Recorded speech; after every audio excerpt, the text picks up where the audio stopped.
Bonjour à toutes et à tous. Première chose, je vous invite à vous rapprocher du devant de la scène afin que vous nous entendiez bien. Vous pouvez le faire dès maintenant si vous voulez. Non. Ok. Bon. Je m'appelle Laurélie Janot. Je suis fellow de l'Institut Open Diplomacy et j'ai été déléguée au Youth 20 à Bali. J'ai le plaisir d'animer ce second tableau intitulé « Maîtriser notre empreinte sur la nature », au cours duquel nous traiterons des objectifs de développement durable numéro 13, 14 et 15, à savoir lutte contre les changements climatiques, vie aquatique et vie terrestre. Nous aurons comme précédemment un constat scientifique, établissement nos progrès sur la question, puis nous aurons ensuite le plaisir d'écouter l'allocution d'une figure de la société civile à la fin de laquelle je vous invite à poser vos questions. Sans plus attendre, j'invite le professeur Aurélien Aquet, professeur à l'ESCP Business School, à prendre la parole.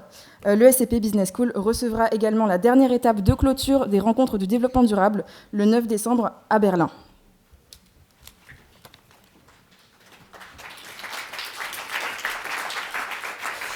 Merci beaucoup.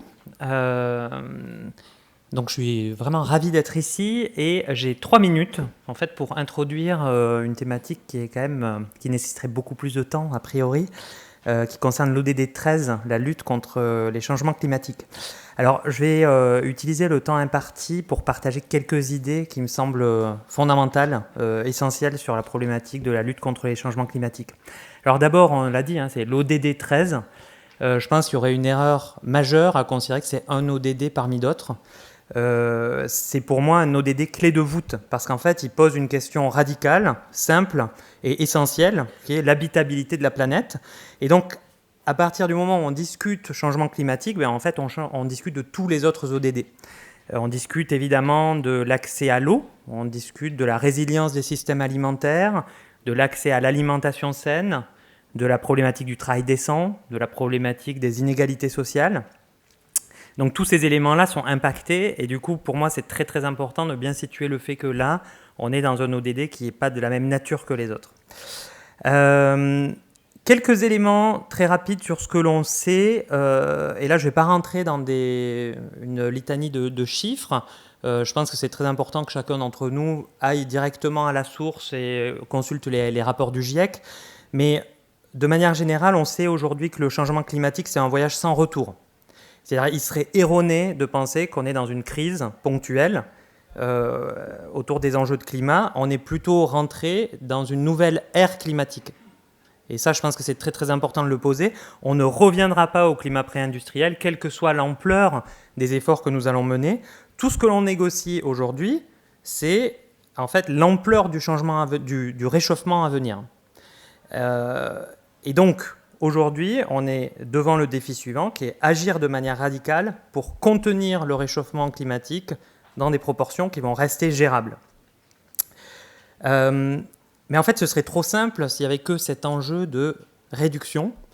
Et donc ça, c'est le dernier point que je voudrais souligner, c'est on voit d'ores et déjà que les changements climatiques que l'on connaît, donc plus 1,1 à 1,2 degrés depuis l'ère pré-industrielle, on voit déjà que les conséquences sont absolument massives sur nos sociétés. On a tous vécu le même été et on voit qu'en Europe, en fait, on est rattrapé beaucoup plus vite qu'on ne le voudrait par la problématique des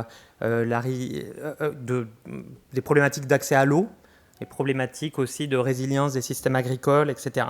Et là, je reprends l'expression de Valérie Masson-Delmotte qui dit « On trottine lentement derrière un climat qui change vite ». Je pense que c'est tout à fait ce qui est en train de se produire aujourd'hui. Et nos sociétés, nos entreprises, nos villes, nos systèmes agricoles sont globalement très mal préparés aux transformations certaines qu'on est en train de voir advenir. Et donc, je conclurai juste sur ce point. Réduire, atténuer ne suffit pas. L'enjeu qui va devenir décisif dans les années qui viennent, c'est celui de l'adaptation, qui est une problématique qui est dans le paysage depuis de nombreuses années, mais qui a sûrement eu un rôle un petit peu secondaire dans les débats jusqu'ici. Et je pense que c'est un enjeu tout à fait clé pour les débats à venir. Donc je suis ravi de passer la parole à Magali Regueza, qui je pense va développer ces enjeux d'adaptation. Merci.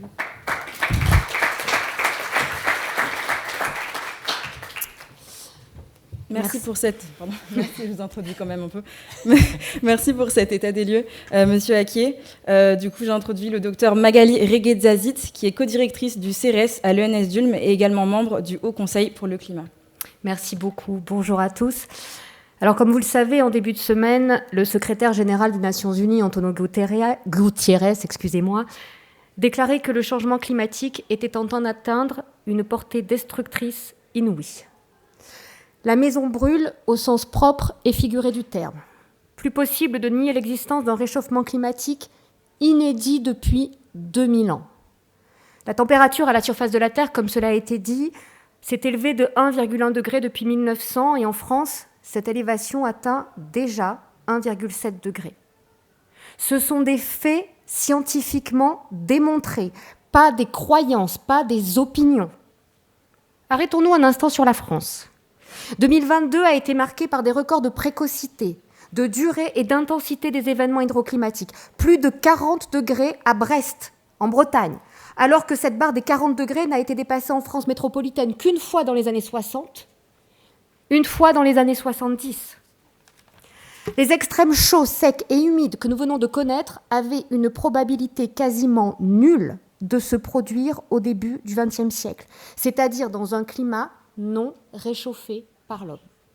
Car aucun facteur naturel, je dis bien aucun facteur naturel, ne peut expliquer l'accumulation de chaleur et le fait par exemple que la concentration atmosphérique de CO2 atteint un niveau inégalé depuis au moins 2 millions d'années et que la relation étroite entre ce cumul des émissions de CO2 et le niveau de réchauffement est désormais scientifiquement démontrée.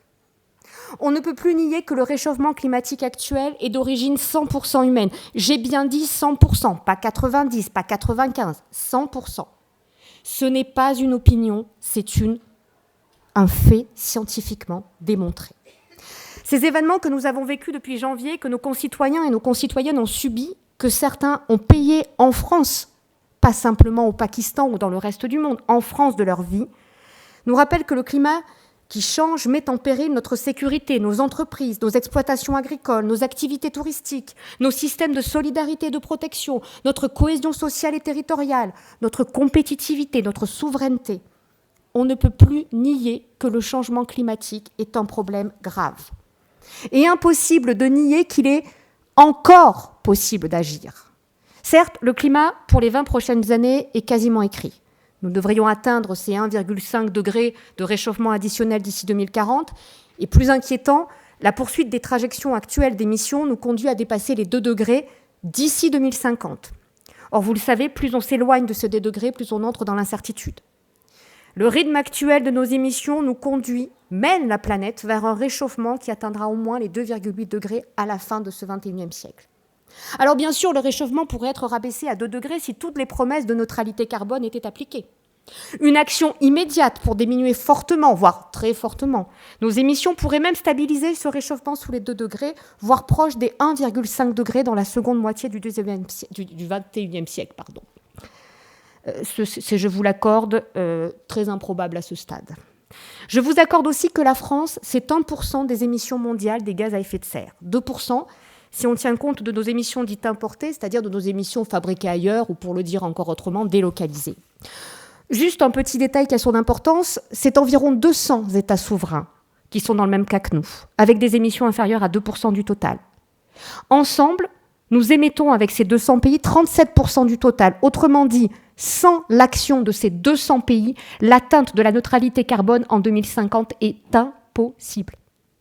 Et comme l'a indiqué le Haut Conseil pour le climat dans ses rapports de 2019, de 2020, de 2021, de 2022, malgré les efforts réalisés, la France doit doubler le rythme de baisse des émissions pour respecter ses engagements internationaux.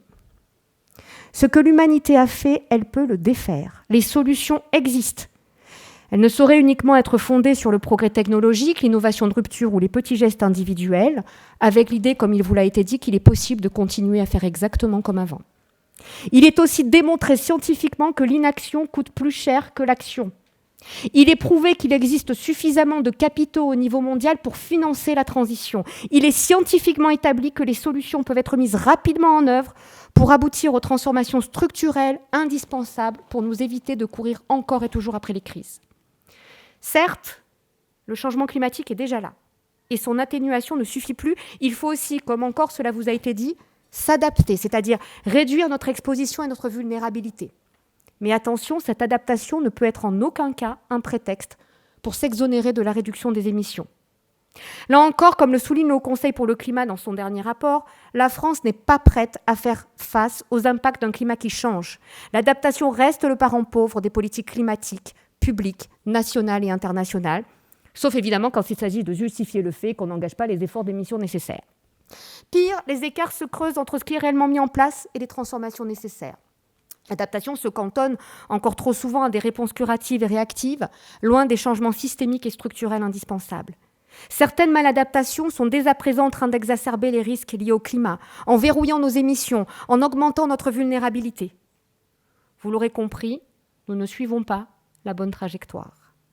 Alors au terme de ces 7 minutes qui me sont accordées, j'ai bien entendu conscience que ce que je viens de vous dire, vous l'avez déjà entendu à de multiples reprises. Ce discours, c'est celui des scientifiques, des lanceurs d'alerte, des associations, des parties prenantes depuis plus de 30 ans. Alors pourquoi est-ce que je suis encore là devant vous ?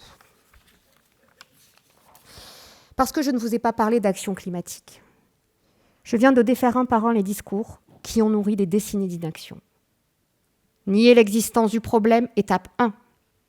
Nier que nous sommes à l'origine du problème, étape 2. Nier que c'est un problème, étape 3. Nier que les solutions existent, étape 4. Dire que c'est trop tard et qu'il faut s'adapter, étape 5. Pour conclure, sachez que l'atteinte des objectifs de développement durable, quels qu'ils soient, est impossible dans un monde qui se réchauffe au-delà de 2 degrés. À l'inverse, l'action climatique est pleinement compatible avec le fait que tous, je dis bien tous les humains, puissent satisfaire leurs besoins essentiels et au-delà augmenter leur bien-être. Notre futur climatique n'est pas encore écrit, car les choix aujourd'hui détermineront le réchauffement climatique de demain. Chaque 10e de degré compte. Chaque molécule de CO2, de méthane, de protoxyde d'azote ajoutée par l'homme dans l'atmosphère nous éloigne d'un futur désirable. Je vous parle au présent, bien consciente de la difficulté de la tâche qui attend nos décideurs politiques et économiques et des efforts que devront faire nos concitoyens. Je le répète, je vous ai parlé de faits, pas d'opinion ou de croyances, mais je vais m'autoriser à partager une dernière conviction. Nous ne pouvons plus dire que nous ne savons pas. Nous ne pourrons pas dire que nous ne savions pas. Je vous remercie.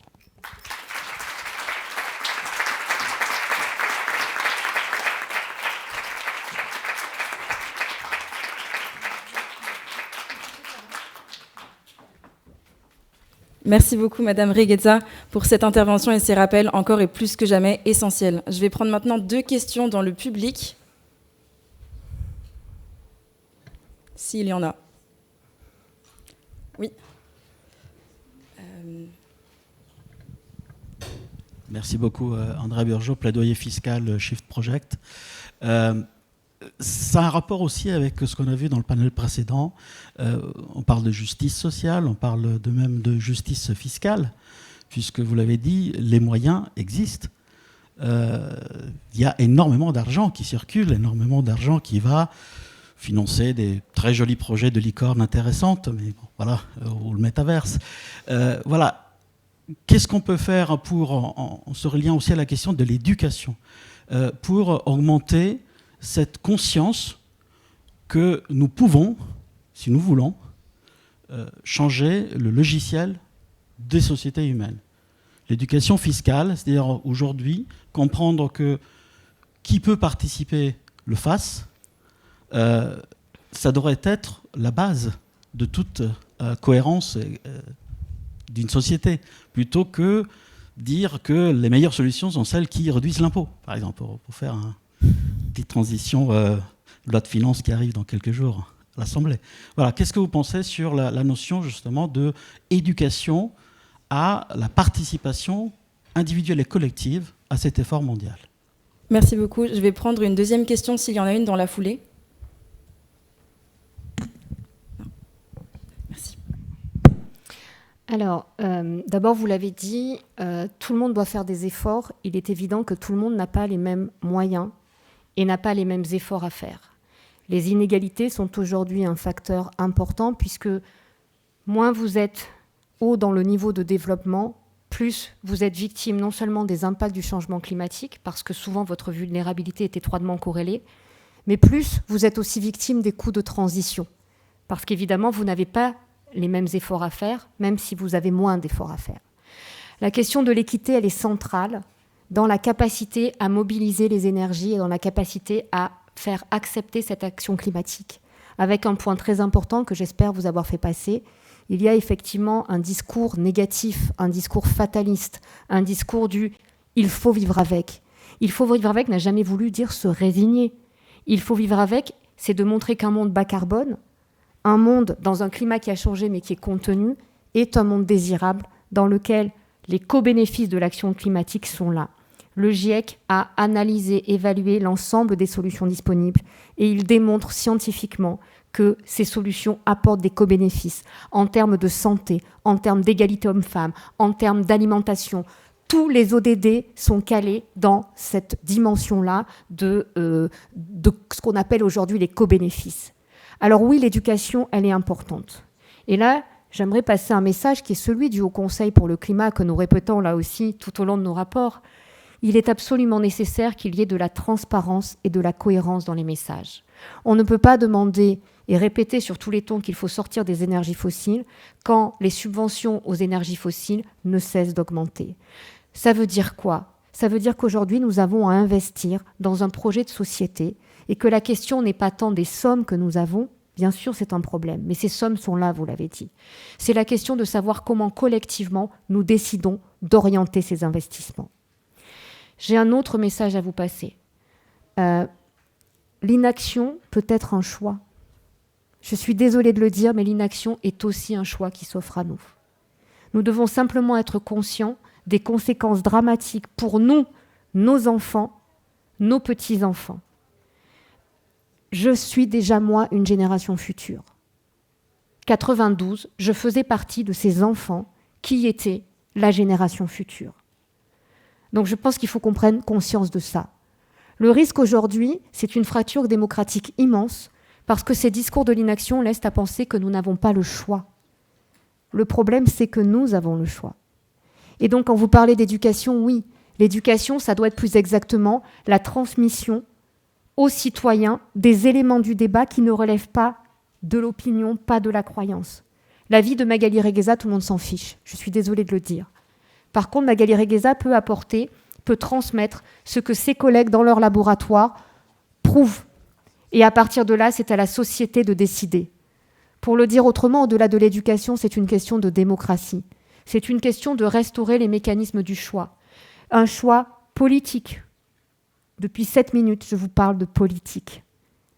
Et mon rôle de scientifique, c'est de venir poser sur la table les éléments factuels pour ensuite que chacun décide en son âme et conscience, en citoyen éclairé, du futur climatique qu'il veut. Et je le répète, nous ne pouvons plus dire aujourd'hui que nous ne savons pas. Nous avons les solutions, nous avons les trajectoires, nous avons les financements. La question, c'est que décidons-nous collectivement et individuellement de faire et comment prenons-nous en compte les questions d'équité qui, par définition, vont demander d'introduire des inégalités, puisque l'équité, c'est évidemment de distordre l'égalité. Et donc, je le répète, un monde à plus 2 degrés, plus 3 degrés, plus 4 degrés ne permet plus l'atteinte des objectifs de développement durable pour tous. Je crois qu'il faut vraiment l'avoir en conscience. L'action, l'ODD 13 n'est pas un ODD supérieur. C'est un ODD effectivement fil conducteur parce que finalement, il devient une limite dure, une barrière à la réalisation de tous les autres objectifs de développement durable. J'espère avoir répondu à votre question.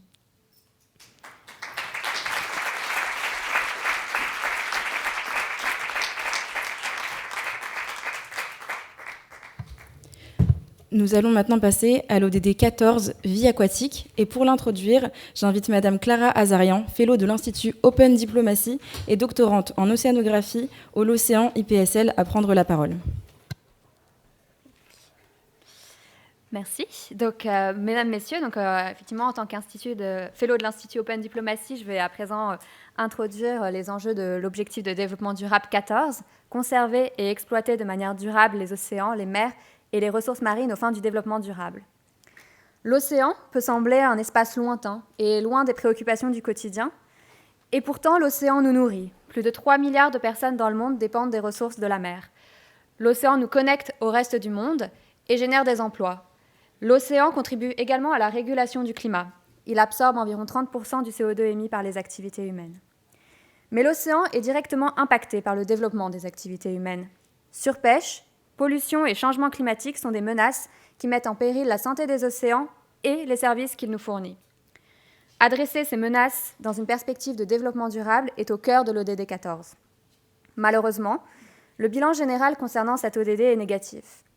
Le suivi des indicateurs par l'ONU en 2022 indique que des difficultés majeures subsistent et pointe une stagnation dans nos efforts pour atteindre les cibles, notamment dans les pays développés.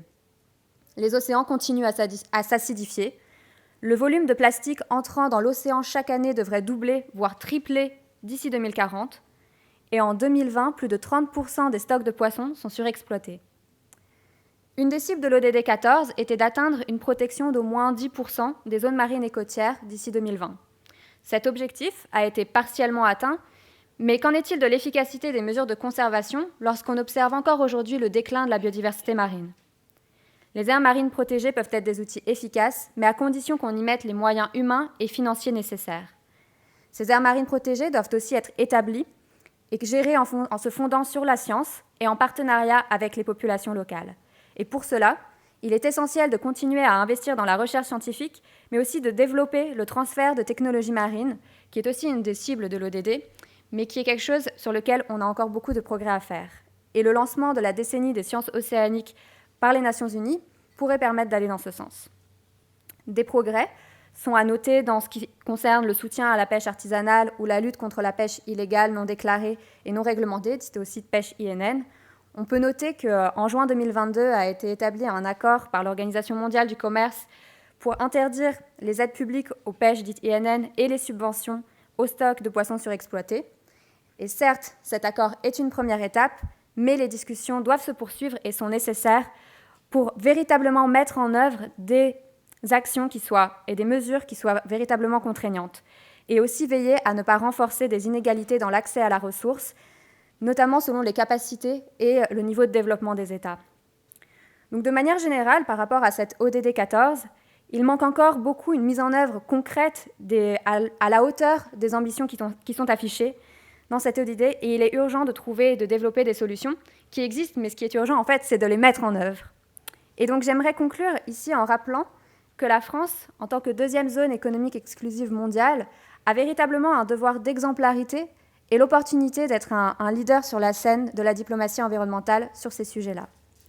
Et donc maintenant, je vais laisser la parole à Élise Despnous pour justement approfondir quelles pourraient être certaines des solutions.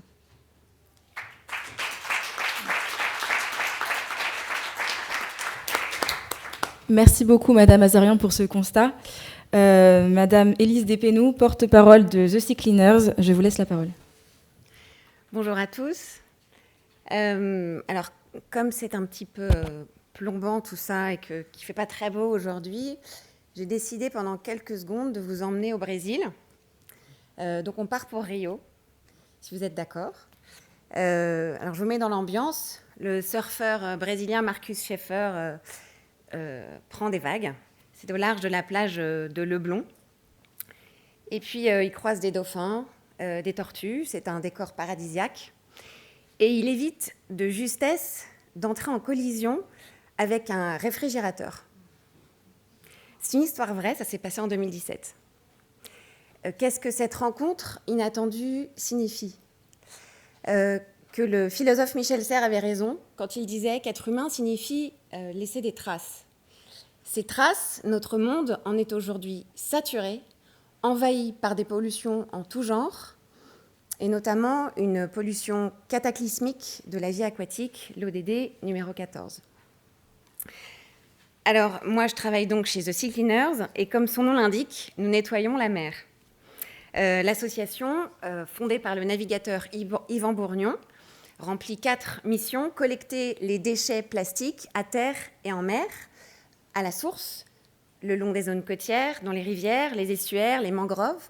On fait de la sensibilisation aussi dans les écoles, les universités, les entreprises, pour réduire la production et la consommation de plastique.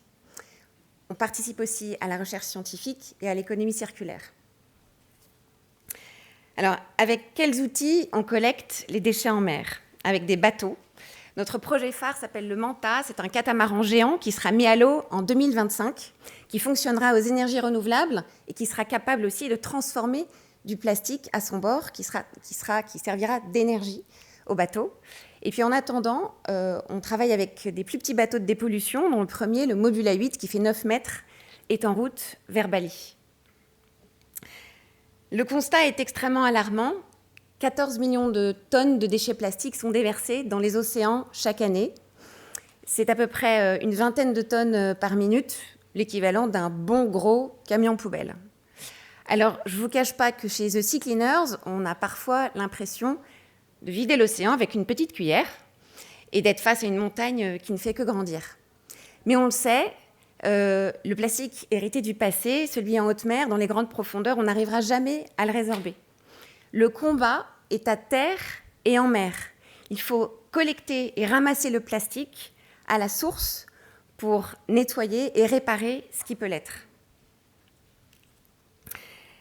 La pollution océanique par les déchets plastiques compromet la réalisation de plusieurs des 17 ODD. Et il se trouve que les actions de The Sea Cleaners ont un impact direct positif sur 10 d'entre eux, et notamment 3 aux enjeux majeurs.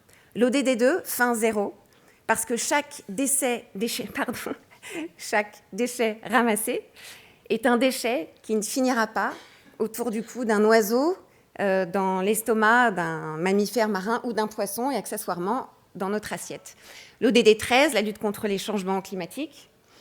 Nous collectons les détritus avant qu'ils ne se désagrègent et émettent de grandes quantités de gaz à effet de serre, notamment le méthane et l'éthylène, sous l'effet du rayonnement solaire. Et puis l'ODD 14, on protège les océans et on restaure des zones dévastées par des plastiques et on restaure des écosystèmes marins. Les actions de Sea Cleaners ont aussi un impact sur d'autres ODD, mais je n'ai pas le temps de vous les détailler ici, mais il s'agit du 3, du 6, du 7, du 8, du 10 et du 12. Alors aujourd'hui, il n'y a pas un pays ou une industrie qu'on peut pointer du doigt et à qui on peut faire porter la responsabilité de cette pollution plastique. C'est la consommation, les États, l'absence de législation, le manque de coordination internationale qu'on doit déplorer. Autrement dit, nous sommes tous responsables et il faut fermer le robinet du plastique.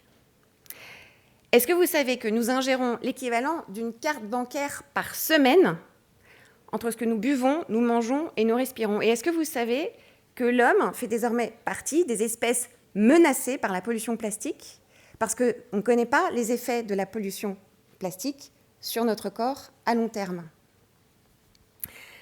À travers l'ensemble de nos missions préventives et curatives, à terre et en mer chez The Sea Cleaners, nous avons pour ambition de changer la règle du jeu, rien de moins que ça.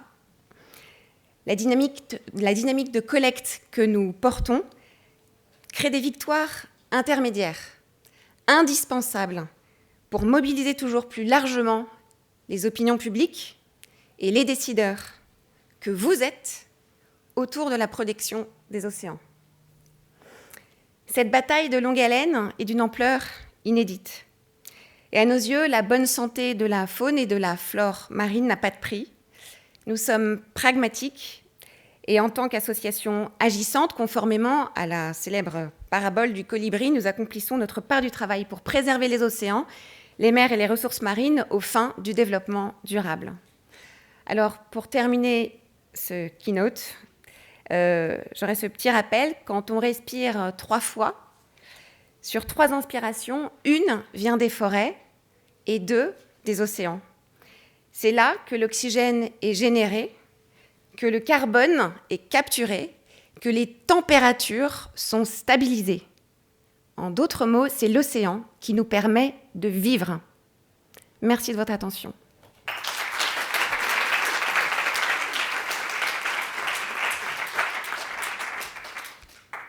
Merci beaucoup, Madame Despéneaux, pour ce panel de solutions très inspirantes. J'aimerais bien prendre 2 questions dans le public. Oui. Moi, j'ai plutôt une remarque. Vous allez m'adorer. Il y a déjà une action à faire. Au bar, il y a des sachets de thé qui sont recouverts de plastique. Mais j'ai vu. Mais évidemment, j'ai vu. Mais j'ai rien dit, je suis invitée. Ça me tenait à cœur. Et du coup, quelles sont les actions que vous pensez en amont, justement? Parce que le plastique qui n'est pas jeté, en fait, c'est une des sources où on peut abîmer nos océans. Est-ce que vous avez un panel d'action sur cette cause directe? Excusez-moi, est-ce que je peux juste vous demander de reposer la question au micro? Je suis désolée, mais c'est pour le live en fait. Alors, la question étant, est-ce que vous avez des actions que vous faites dans votre organisme pour travailler en amont justement sur la pollution qui n'existe pas et sur comment on fait pour éviter de plus en plus le plastique, quoi? Une deuxième question, je réponds. On va attendre. Est-ce qu'il y a une deuxième question dans le public? Oui. Pareil, si vous pouvez vous diriger vers un micro.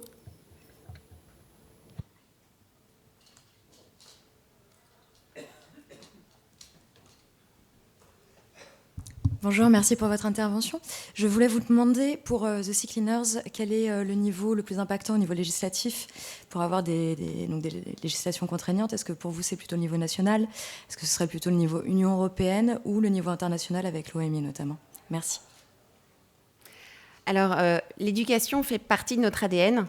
Et donc, tous les jours, toutes les semaines, on intervient dans les écoles, les entreprises, les universités pour encourager à réduire, c'est ce que je disais, la production et la consommation de plastique. En fait, on ne veut pas pointer du doigt qui que ce soit, on ne veut pas d'écologie punitive, on veut accompagner les gens. C'est comme ça qu'on avancera tous ensemble. Donc, on a des solutions quand on fonctionne on est financé par des mécènes, en fait, et quand une entreprise choisit de nous accompagner, elle nous intègre dans sa stratégie de RSE, et nous, on l'accompagne aussi pour l'aider à réduire sa consommation de plastique, quel que soit son secteur d'activité. J'ai répondu à votre question. Et alors, oui, au niveau politique, en fait, on doit agir à tous les niveaux. Alors là, en février, je ne sais pas si vous êtes au courant, en fait, on a fait une grande avancée sur le traité international de lutte contre la pollution plastique. Donc, en fait, il faut avancer à tous les niveaux. Il n'y a pas une priorité. Et nous, on est présents aussi bien dans des instances en France, aussi bien au ministère de l'Éducation nationale d'ailleurs, qu'au niveau européen ou au niveau mondial. À l'ONU, on est membre observateur de l'ONU Environnement, de la CBD, ce qui est la Convention sur la biodiversité, qui organisera la COP 15 au mois de décembre. Voilà, on a été invité à la COP 26 l'année dernière, à la COP 27 probablement là au mois de novembre. On peut pas fonctionner en silo. Il faut qu'on actionne tous les leviers en même temps.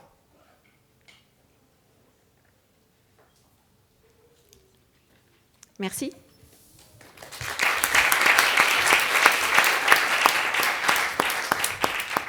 Merci beaucoup, Madame Despénoux. Pour conclure sur ce tableau, nous allons nous intéresser à l'ODD numéro 15, Vie terrestre. Et pour l'introduire, j'aimerais inviter le docteur Grégory Obiang Ndong, fellow de l'Institut Open Diplomacy et chargé de mission au ministère de la Transition écologique, à prendre la parole. Merci. Bonjour à tous. Concernant l'ODD 15, que je me dois d'introduire en 3 minutes, ce qu'il faut principalement retenir, c'est qu'il est relatif à la vie terrestre et qu'il vise principalement des enjeux liés à la gestion durable des forêts, la lutte contre la désertification, la dégradation des sols, mais aussi la lutte contre l'érosion de la biodiversité. Pourquoi cet ODD est si important? Parce que, simplement à titre de rappel, les forêts recouvrent près de 31% de la surface planétaire. Environ 1,6 milliard de personnes dépendent des forêts pour leur subsistance. Et que par ailleurs, à ce jour, les forêts abritent plus de 80% des espèces d'animaux, de plantes et d'insectes. S'agissant des cibles associées à l'ODD 15, il y en a au total 12 que je ne vais pas détailler ici. En revanche, je vais illustrer mon propos en me focalisant sur la cible liée à l'intégration de la biodiversité dans les politiques, en montrant brièvement un aperçu de la situation en France à travers un exemple de politique publique mise en place à l'échelle nationale. S'agissant justement du contexte français, il me paraît important de rappeler que les écosystèmes forestiers métropolitains couvrent environ 16,4 millions d'hectares, autrement dit près du tiers du territoire métropolitain, que cette surface forestière est la 4e au niveau européen, derrière la Suède, la Finlande et l'Espagne, et que par ailleurs, bien qu'on n'y pense pas souvent, la France est un des rares États européens à accueillir sur son sol les écosystèmes tropicaux, dont la forêt tropicale guyanaise. En matière de politique publique liée justement à l'intégration de la biodiversité, de nombreux efforts ont été consentis par les gouvernements successifs, bien avant d'ailleurs l'adoption des ODD de l'ONU. Par exemple, un exemple de politique publique visant à illustrer ces efforts est la mise en place dès 2012 par le ministère de l'Écologie du programme EFES, autrement dit l'évaluation française des écosystèmes et des services écosystémiques, qui vise justement à renforcer la prise en compte de la biodiversité et ses multiples valeurs dans les politiques publiques. Pour vous donner 2 ordres de grandeur issus justement des rapports de l'EFES sur les services rendus aux Français par les forêts métropolitaines, on estime que la filière bois représente actuellement un puits net de carbone d'environ 130 millions de tonnes d'équivalent CO2 par an, soit près du quart des émissions annuelles françaises. On estime également que 30 millions de Français se rendent chaque année en forêt pour se ressourcer, cueillir des champignons, ramasser des châtaignes, ou encore pour y exercer une activité sportive. Je suppose que beaucoup ici se reconnaîtront. Pour clore ce propos introductif, je dirais que cet exemple sur les forêts françaises témoigne bien de l'intérêt d'intégrer la biodiversité dans les politiques publiques, mais également de l'intérêt du maintien de forêts en bonne santé pour parvenir à un avenir meilleur et plus durable pour tous, autrement dit, pour nous emmener vers la France de 2030. Je vous remercie.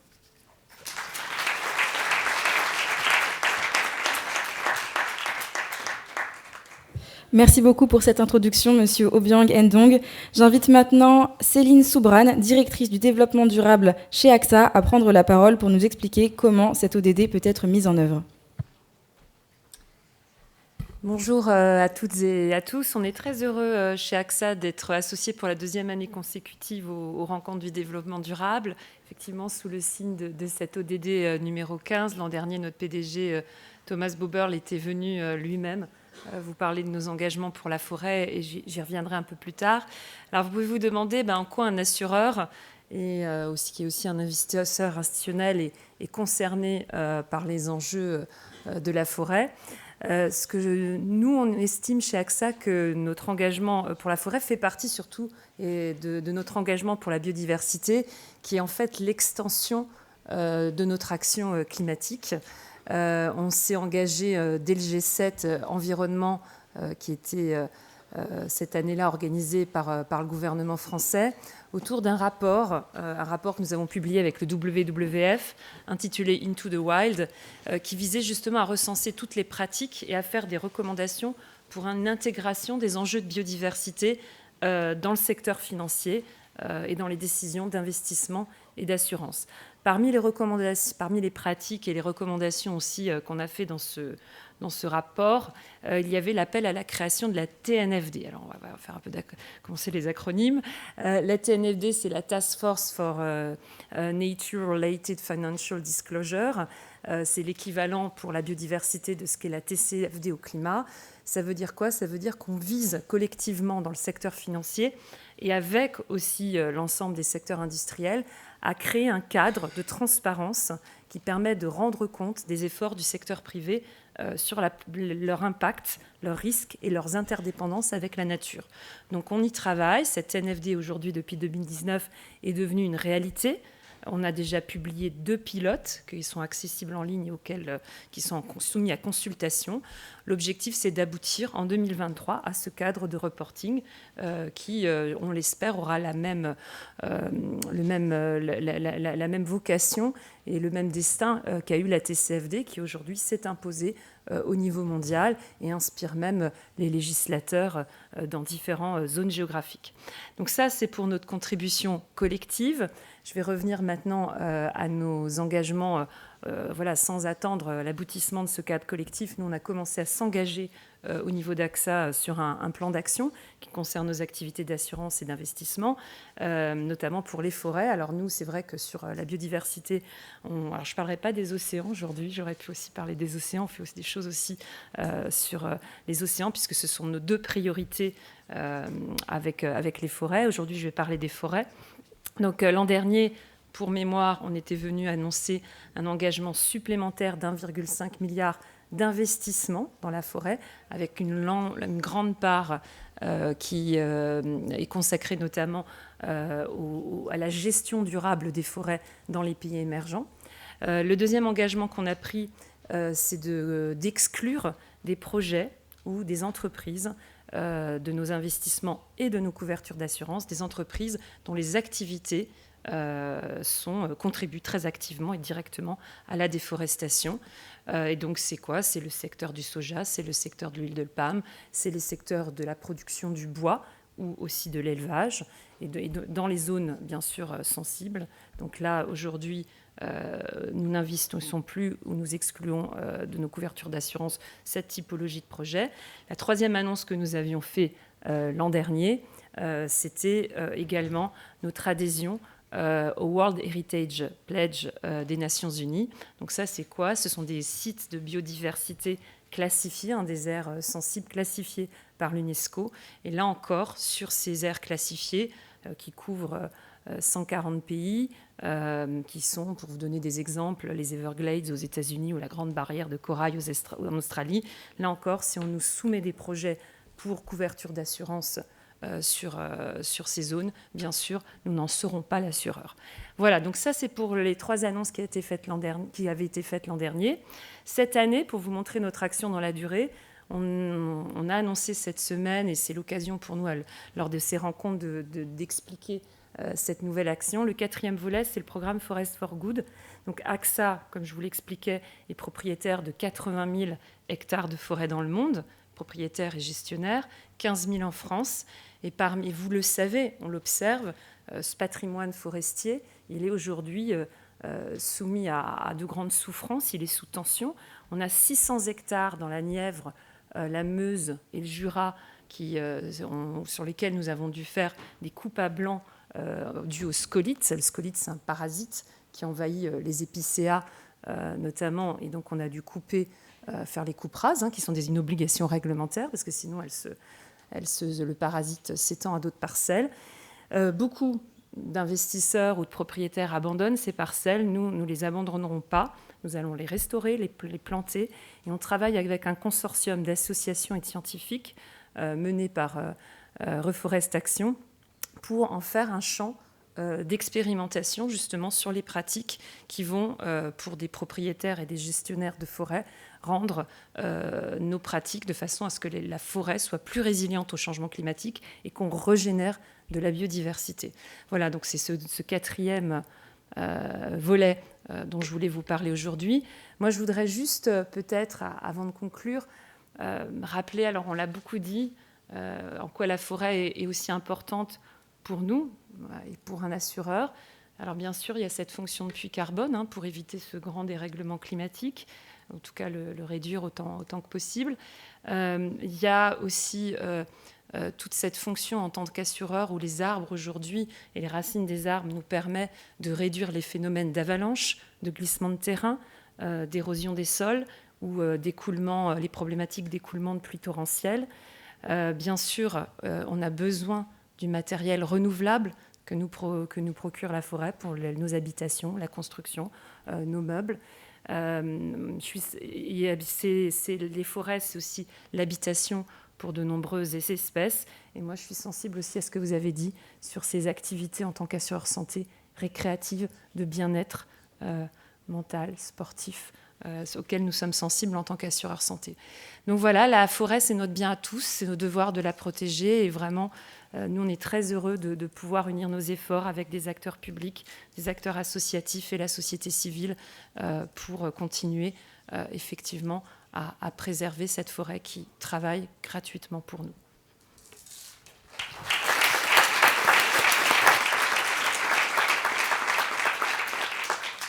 Merci beaucoup, Madame Soubrane, pour votre intervention. J'aimerais savoir s'il y a des questions dans le public avant de clôturer ce tableau. Oui, commencez. Merci. Je voulais déjà saluer effectivement les initiatives d'AXA et puis surtout aussi son rôle de lanceur d'alerte. Déjà dès 2017, on entendait un monde à 4 degrés n'est pas assurable. Et on commence à voir en Californie ou ailleurs, en Floride, qu'un monde à 1,1 degré n'est pas assurable. Donc ce rôle-là, un peu de meilleur de la classe, d'une classe franchement pas forcément parmi les meilleurs dans l'action, vous oblige aussi, quelque part, vis-à-vis de vos confrères du monde de l'assurance et de la banque, de la finance. Qu'est-ce que vous voyez comme action un peu plus volontariste de AXA, mais aussi de toute la profession, pour stopper le plus rapidement possible le financement des activités qui sont nuisibles pour la planète? Alors, avant que vous répondiez, je vais prendre la deuxième question de madame. Ça va être très rapide parce que c'était à peu près pareil. En tant que meilleur de la classe, est-ce que du coup vous avez cessé de financer les énergies fossiles ou pas? Merci. Ah, mais c'est une très bonne question. Alors, bon, d'abord, merci pour le terme de meilleur de la classe. Enfin, je pense que surtout on essaye de faire notre mieux comme beaucoup d'acteurs privés. Oui, on a significativement baissé nos investissements dans les énergies fossiles. Vous me donnez effectivement par vos questions l'occasion de le rappeler. On a réduit de la moitié depuis 2015 nos investissements dans les énergies fossiles, de 90% dans le charbon, 70% dans le gaz de schiste, et surtout on a multiplié par 10 nos investissements dans les énergies renouvelables, qui s'élèvent aujourd'hui à 4 milliards. Donc merci, ça me donne l'occasion effectivement de rappeler ce volet très important de notre action climatique. Et on continuera. L'objectif, on a d'ailleurs une annonce de sortie définitive et totale du charbon, c'est-à-dire qu'il y aura 0 actif chez AXA sur le charbon en 2030 et 2040. Voilà, on accompagne cette transition. Alors oui, on sait qu'il y a encore des noms dans lesquels on investit, mais globalement, la tendance, c'est à une réduction très très significative, comme je viens de l'illustrer à travers les chiffres. Et pour répondre aussi plus spécifiquement à votre question sur notre action collective, justement, enfin, je pense qu'on est engagé dans beaucoup de travaux d'envergure internationale. J'ai mentionné tout à l'heure dans mon exposé la TCFD, la TNFD. C'est pas anodin. Ce qui ne se mesure pas ne se pilote pas. Et de publier, alors ça peut paraître des chiffres, des méthodes, je sais que c'est aride, c'est technique, mais je vous assure que c'est ça qui est utilisé par les investisseurs, c'est ces données qui vont nous permettre d'orienter les flux financiers vers le bon endroit pour justement agir positivement contre le changement climatique ou la perte de la biodiversité. L'autre coalition dans laquelle on est extrêmement engagé, c'est la Global Financial Alliance for Net Zero, GFANS, il y a beaucoup d'acronymes dans cet univers, et on a pris, nous, la tête de la Net Zero Insurance Alliance, qui permettra de mesurer, parce que ça, ayez conscience que ça n'existe pas chez aucun assureur, on mesure aujourd'hui l'empreinte carbone de nos investissements, mais pas de nos activités d'assurance. Aucun assureur au monde ne le fait. Et c'est AXA qui a pris la tête de cette coalition, avec une vingtaine d'autres grands assureurs. Il y a avec nous Allianz, Aviva, pour pouvoir publier l'empreinte carbone de nos activités d'assurance. Donc effectivement, ce travail de collectif, on le poursuit, il n'est pas simple, mais on est extrêmement volontariste dans ce domaine, malgré tous les dilemmes effectivement que ça peut poser pour nos business models. Je vous remercie, Madame Soubrane.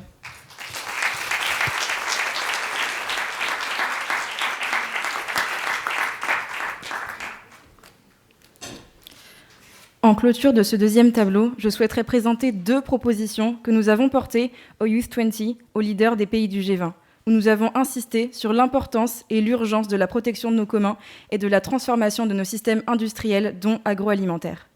Nous demandons un arrêt total de l'artificialisation des sols et de la déforestation des forêts primaires dès 2023 et de toutes les forêts dès 2030. D'autre part, nous demandons la préservation de la vie marine en arrêtant totalement la pêche au chalut, en se basant sur les recommandations scientifiques pour établir des quotas de pêche et en régulant et en limitant les flottes de pêche. Ce n'est qu'en mettant les enjeux de climat et de biodiversité au cœur du débat et en appliquant les mesures à la hauteur de la crise à laquelle on fait face, qu'on œuvrera réellement pour notre présent et qu'on se donnera la possibilité d'un futur. Je souhaite remercier une nouvelle fois nos intervenants et je vous invite à nous retrouver dans quelques minutes pour le tableau suivant. Merci.